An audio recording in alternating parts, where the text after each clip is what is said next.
The worst thing that can happen is that you can be trapped under the rubble. Happiness is when you have a peaceful sky above your head.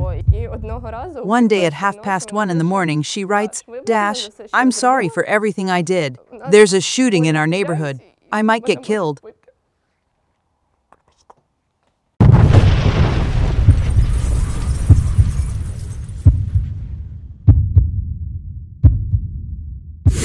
My name is Margaryta Pochepetska.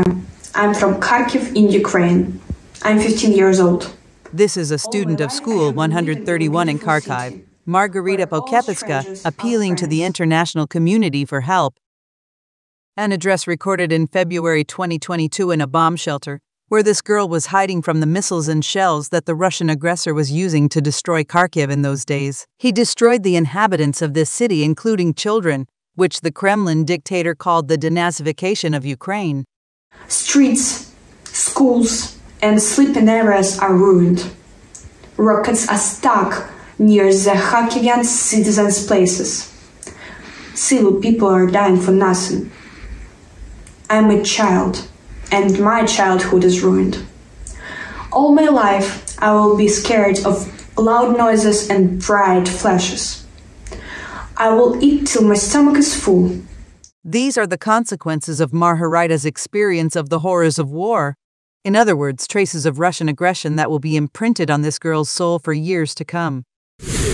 In the soul of this girl, and in the souls of tens of thousands of other Ukrainian children who have experienced the horrors of Russian aggression. How can a child feel when he or she is sitting in the basement, hearing all these explosions? When rockets fly, when plaster falls on your head.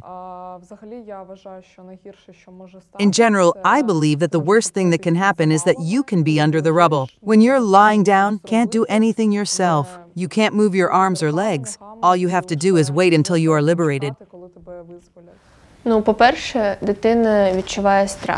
First, the child experiences fear.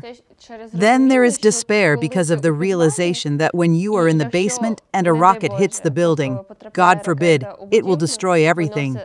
There is no connection, no internet. It is impossible to call for help. And you can stay there for eternal rest until the supplies in the basement run out. They are just children. Children who have experienced the horrors of Russian aggression. On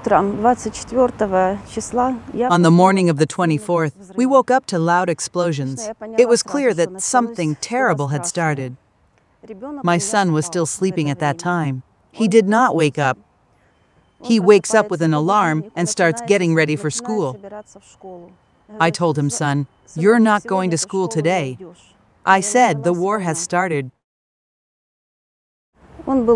He was just desperate. He said, "What are we going to do now, Mom?"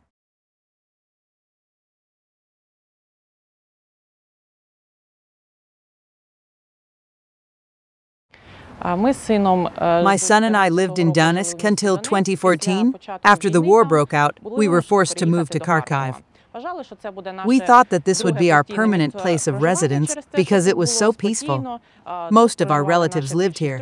That's why we chose Kharkiv as a place where we could safely relocate. But in 22, unfortunately, we realized that this was not the case. When we left Donetsk, Matvey was not very big, and I think he didn't realize a lot of things. So it was very easy to explain that this is an adventure, and we will move and everything will change. Now in February, he was already an adult child who understood a lot, and it was difficult to explain that it was thunder or lightning and nothing to worry about, and to convince him that it was really so. Therefore, we were very worried about the child's psycho-emotional state, because it's one thing to be an adult and realize that you are responsible for yourself, and it is very difficult to realize the consequences that all this can have for a child, and in general, how they will perceive it. There was a lot of fear in his eyes, but he tried not to show it. I was not very afraid because while we were in Donetsk, I already knew what it was. So I wasn't particularly worried about it. They are just children. Children who were deprived of the opportunity to come to their schools for the holiday of knowledge in Kharkiv on September 1, 2023. Some of Kharkiv's schools were completely destroyed by Russian missiles and shells last year.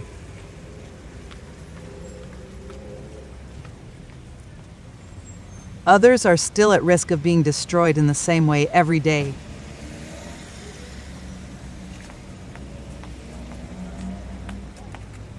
Nevertheless, these children still came to the 131st school in this city. They came on the 1st of September to help the journalists of the Scars Project find out what trace the Russian aggressor left in their souls.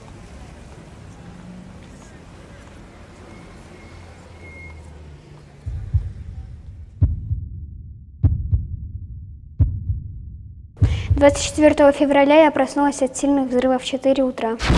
On February 24, I woke up to loud explosions at 4 in the morning. I was overcome with fear because we had never experienced anything like this. We had never heard explosions or alarms, and I was scared. I remember that it was so scary that my hands went cold, because it was very scary from the alarms and explosions.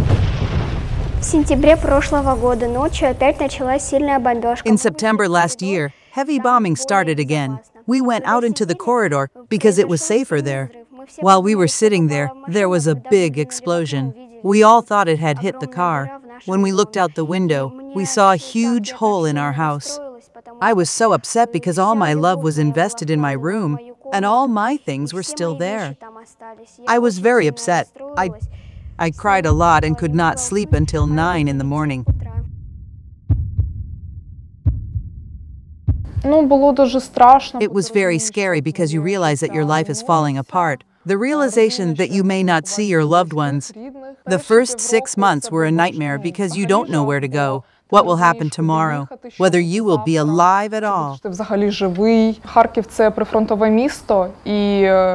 is a frontline city, and the missile flies 40 or 30 seconds, and you realize that you may not realize anything at all, and that's it. You are either under the rubble or dead. Sometimes I just want to bury my face in my pillow and cry because it's so hard to live like this. When you study online, you don't see your classmates or friends.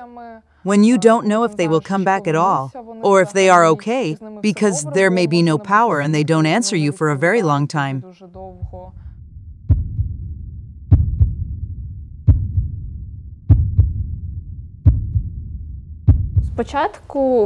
At first, my first feelings were, how come? Just yesterday, my friend and I were sitting in the evening joking around. We were wondering what we were going to do at school today. How are we going to pass the poems that we hardly learned? And then it happened. The war, and it's like everything just stops and you think, what's next? How? At the beginning of the war, the worst situation for me was when I was corresponding with my friend. We were always in touch. She lives right here near the school, near the hospital and the dormitory, and I corresponded with her. And one day at 1:30 in the morning she wrote, Dasha, I'm sorry for everything I did. There is shooting nearby and I could be killed.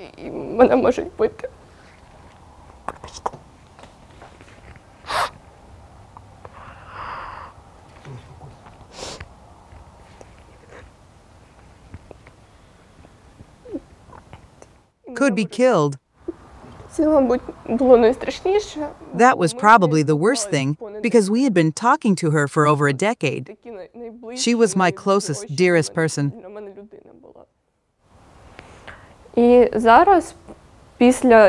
Now, after some time in this situation, I have accepted that if it happens, it will happen. If I need to die and my time is over in this world, I will not do anything. I will not save myself.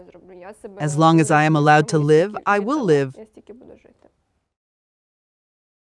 You have to admit, it's scary to hear this from just children. It is equally horrifying to hear the stories of these children's teachers about what their students experienced in the first months of the war in Ukraine.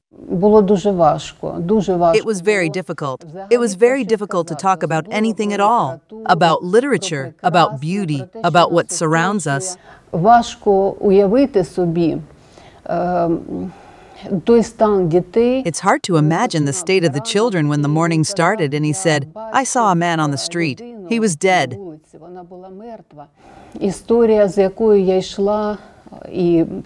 And I was struck by the story I will have to live with.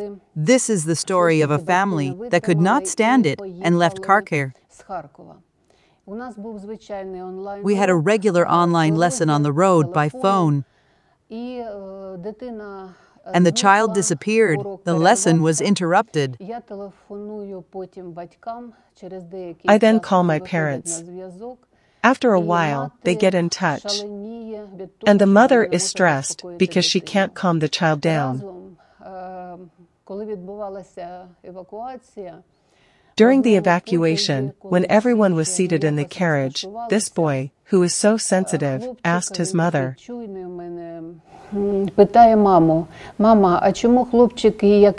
"Why is the boy next to me so cold?" And the mother could not find an explanation. Then she realized that the other woman was saving a dead child. She laid her down next to the living child. The mother of the baby was so shocked. And now imagine how shocked this boy was by this event.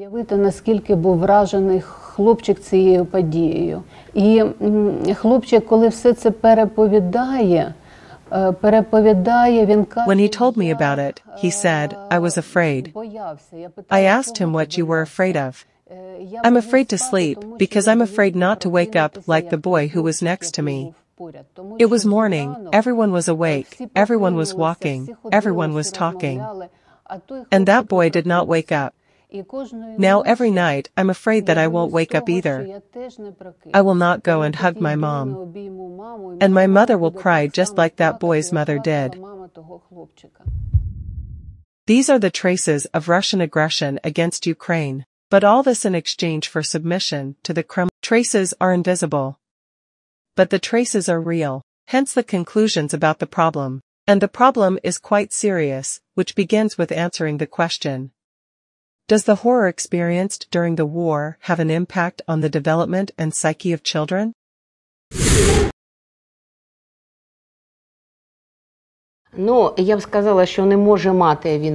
It certainly does. War is a terrible phenomenon that you cannot get used to. This impact is there.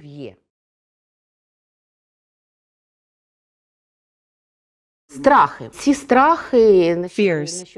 These fears, which you should pay attention to, are quite diverse, and the child may begin to be afraid not only of dangerous sounds, but of anything. And not to come out of this state precisely because he feels so much danger. When we go about our normal lives, there is danger here and there, but its frequency is not high. When we are at war, the frequency of these dangerous situations is so high that we all, children and adults alike, are under constant stress. And this prolonged and constant stress causes the awakening of various negative psychological phenomena that are usually very rare. They are awakened in most people precisely because we are under prolonged stress. Because even those who are very calm, and even those who react to anxiety on a conscious level, God forbid, still produce stress hormones in their bodies. And it turns out that we constantly have this wormhole that undermines our health, both physical and psychological. Children are stressed or have more frightening experiences. Therefore, they may withdraw into seclusion, cry a lot, or sleep poorly. Sometimes fear turns into aggressive behavior. Then they may quarrel, yell, fight, and so on more often. These are also the consequences of constant and prolonged stress. In addition, PTSD, post-traumatic stress disorder, it exists not only in adults, not only in those who once fought in Vietnam or Afghanistan, but children can have it too. And it so happens that this disorder can arise in some people even from simply hearing a loud sound. This is such a complicated situation, this disorder, that it is sometimes correctable, and sometimes not. And then it can happen that a person will have these flashbacks, panic attacks, and so on for the rest of his or her life. These same people become inadequate and can pose a danger to society.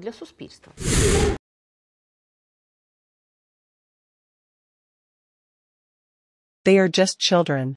Children whose souls are imprinted with traces of Russian aggression.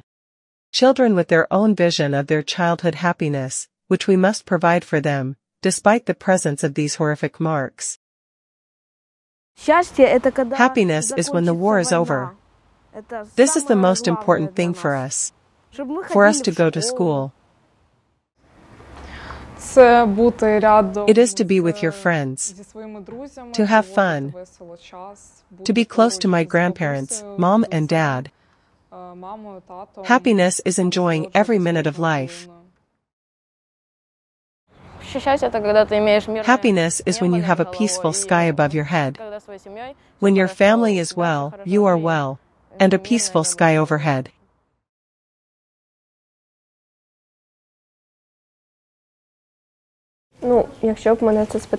If I had been asked about this before the war, the answer would have been the following. Stay at home, read a book, go for a walk with friends, share some new experiences. And now, it must be seeing your loved ones whom you haven't seen for a long time. And also to study. People used to think, I'll finish school somehow, then I'll go to university, everything will be great.